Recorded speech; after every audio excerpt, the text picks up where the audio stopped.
พี่น้องที่ฮักตั้งหลายเฮามาเห็นนำธรรมลูกาบทที่18ข้อที่1ถึงข้อที่11ลูกาบทที่18ข้อที่1ถึงข้อที่11ในที่นี้พระเยซูได้อูกำอุปมาสอนอยู่เรื่องหนึ่งให้เขาตั้งหลายฟัง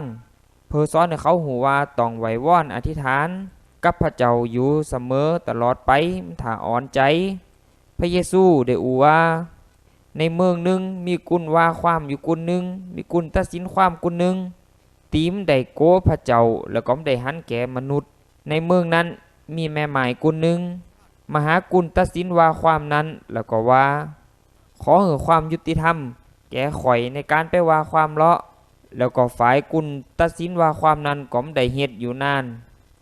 แต่เมื่อตอนหลังเขาก็นึกในใจว่าแม้ว่าเฮานี่นั้นมันได้เกรงกลัวพระเจ้า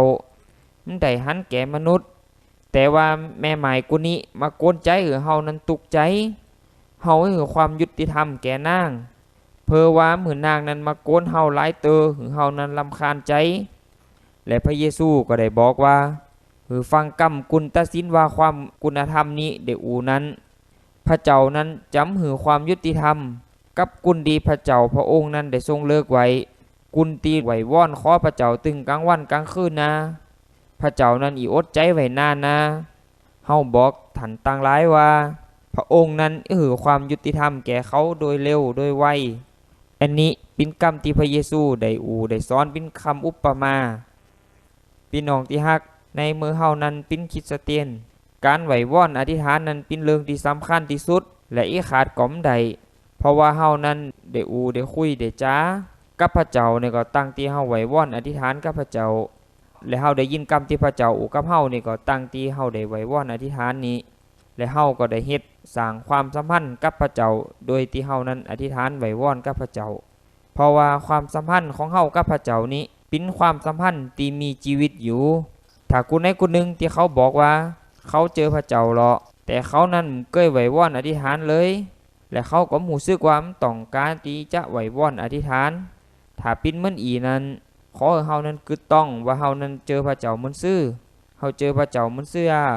ถ้าไผที่เจอพระเจ้าเราก็ได้ไหวว่อนอธิษฐานกับพระเจ้าและก็ต้องการที่จะไหวว่อนอธิษฐานนั้นถ้าคุณนั้นได้ตายก็พระเจ้านั้นได้ตายจากชีวิตของคุณนั้นหรอก็มันอีนั้นได้เฮ็ดหือกุนนั้นต้องการที่จะไหวว่อนอธิษฐานเฮาก็มาเห็นหูจากคำอุปมาที่พระเยซูได้สอนกับเฮาพี่น้องที่ฮักเฮามาเข้าใจเกินว่าปิ้นสังพระเยซูถึงได้สอนคำอุปมาในหือเฮาในข้อที่1นั้นได้บอกว่าเปิดที่จะสอนว่ากุนตั้งหลายนั้นต้องอธิษฐานอยู่เสมอถ้าอ่อนใจก็หมายความว่าพระเยซูได้อูคำอุปมานี้เปิดที่จะสอนให้เฮานั้นได้เข้าใจสอนให้เฮานั้นต้องอธิษฐานอยู่เสมออธิษฐานอยู่กูเวลามันต้องอ่อนใจพระเยซูเป็นพระเจ้าที่เข้าใจเฮาอย่างแต่หลายๆเตอเฮาไหวว่อนอธิษฐานกับพระเจ้าแล้วก็ได้พระเจ้าได้ตอบเฮาก็อ่อนใจหลายเตอเฮาก็ได้เอาแต่กับการไหวว่อนอธิษฐานเฮาอธิษฐานแบบว่าหึงในเตอหนึ่งอธิษฐานไปอันเลาะสันกุนเกยไหวว่อนอธิษฐานก็มีเพราะฉะนั้นพระเยซูก็ได้สอนคำอุปมานี้เพื่อที่จะเฮานั้นไหวว่อนอธิษฐานอยู่ตลอดและก็อยากเฮานั้นอ่อนใจในการไหวว่อนอธิษฐาน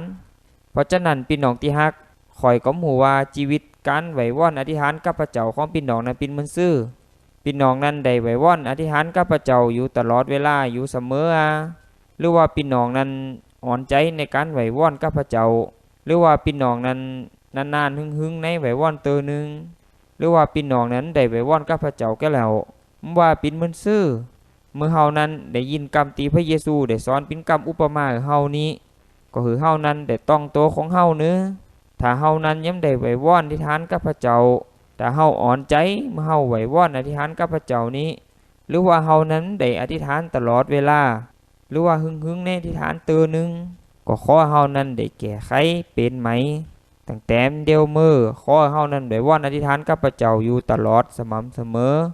เฮาต้องอธิษฐานไหวว่อนแบบเอาแต่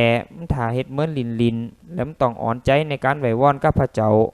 จากคำอุปมานี้เฮาก็อีมาเห็นหูตั้งด่านพระเจ้ามนุษย์แล้วก็ผีมารซาตานพี่น้องที่ฮัก จากนำธรรมเรื่องนี้เฮาก็มีบทเรียนหลายอย่างอันอย่างแรกนี้เฮาก็ได้หันว่าพระเจ้า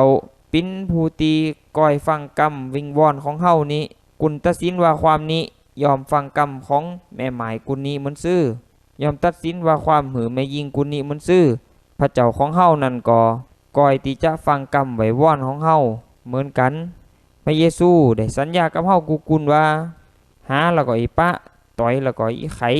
ขอแล้วก็อีใดและในข้อที่7ได้บอกว่ากุนที่พระเจ้าได้เลิกไว้นั้นถ้าห้องไว้วอนกับพระเจ้าตึงกลางคืนกลางวันพระเจ้านั้นนี่อดใจไว้นานอยู่ว่าในข้อที่8ก็ได้บอกแหมว่าจะเฮ็ดให้เขาโดยไวจากที่นี้เฮาก็ได้ฮู้ว่าพระเจ้าเป็นกุนฟังกรรมไว้วอนของเฮาพี่น้องที่ฮักมือเฮาฮู้ว่าพระเจ้าของเฮาเป็นพระเจ้าที่ฟังกรรมไว้วอนอธิษฐานของเฮาว่าเป็นเรื่องใหญ่เรื่องน้อยเฮาก็สามารถที่จะไหว้วอนอธิษฐานขอกับพระเจ้า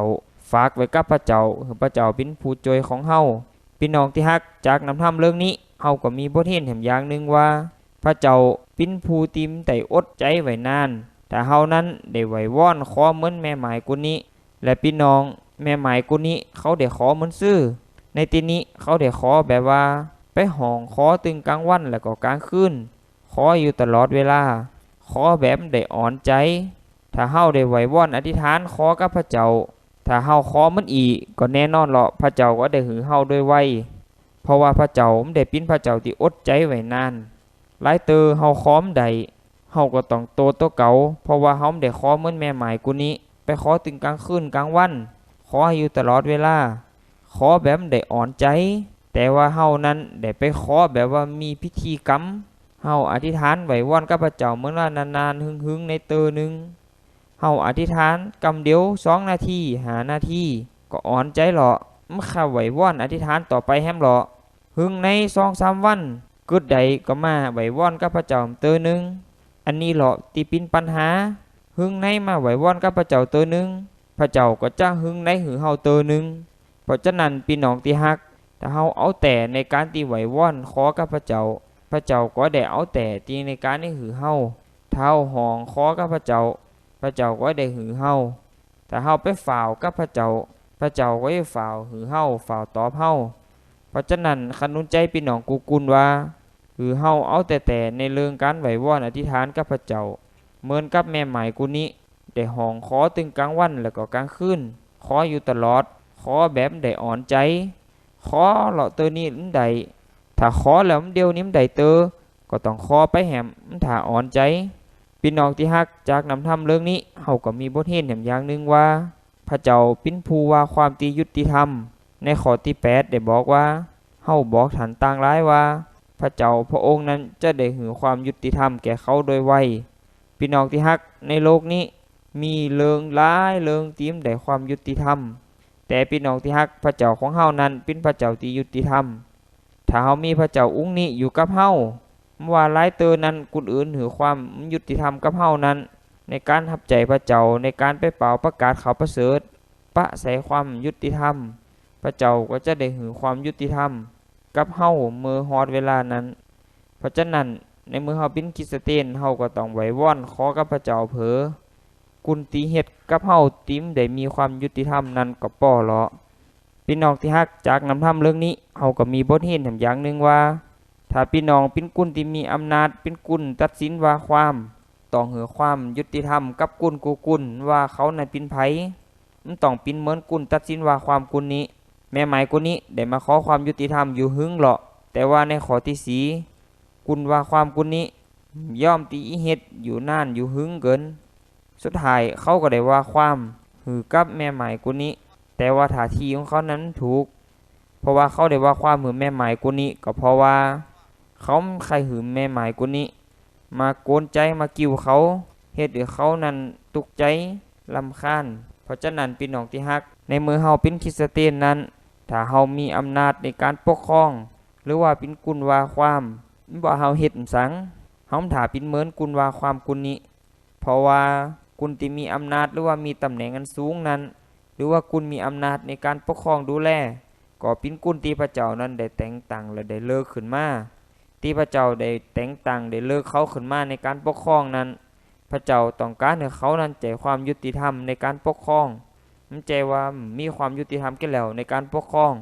ถ้าเฮาใจความยุติธรรมในการปกครองบ้านเมืองพระเจ้าก็จะอยู่กับเฮาตลอดเวลาถ้าวันไหนที่เฮาใจความยุติธรรมปกครองถ้าลืมว่าพระเจ้าคุณมีอำนาจสูงสุดนั้นสามารถที่จะเอาอำนาจออกจากตัวเฮาและพระเจ้าก็เป็นกุนที่ว่าความเฮาตัวพี่น้องที่ฮักจากนำทำเรื่องนี้เฮาก็ได้หันการงานของผีมารซาตานตัวหลายเตอผีมารซาตานนั้นก็ได้ใจวิธีที่เฮ็ดให้คุณเฮานั้นอ่อนใจเฮ็ดให้เฮานั้นเข้าไหว้วอนอธิษฐานกับพระเจ้าเฮ็ดให้เฮานั้นอ่อนใจในการไหว้วอนนี้เฮ็ดให้เฮานั้นอ่อนใจแต้วๆเพราะฉะนั้นมีคริสเตียนหลายกุนตีโดนผีมารซาตานนี่หลอกเฮ็ดให้บางกุนนั้นอ่อนใจเฮ็ดให้บางกุนนั้นขาอธิษฐานไหว้วอนกับพระเจ้าเฮ็ดให้สันกุนนั้นหยุดอธิษฐานไปเลยได้อธิษฐานไหว้วอนกับพระเจ้าแฮมเพราะฉะนั้นพี่น้องที่ฮักเฮาถาเป็นลุงเจอกรรมของผีมารซาตานแฮมเฮาต้องไหว้วอนอธิษฐานกับพระเจ้าเหมือนกับแม่หมายกุนี้ที่ได้ไหว้วอนอธิษฐานนั้นไหว้วอนตึงกลางวันกลางคืนไหว้วอนอยู่ตลอดเวลาไหว้วอนต้องอ่อนใจถ้าเฮาไหว้วอนมันอีเฮาก็มีใจชนะในกุสิงกุเจอก็ขอพระเจ้าได้ปันป้อนให้เฮานั้นได้ไหว้วอนกับพระเจ้าตลอดไป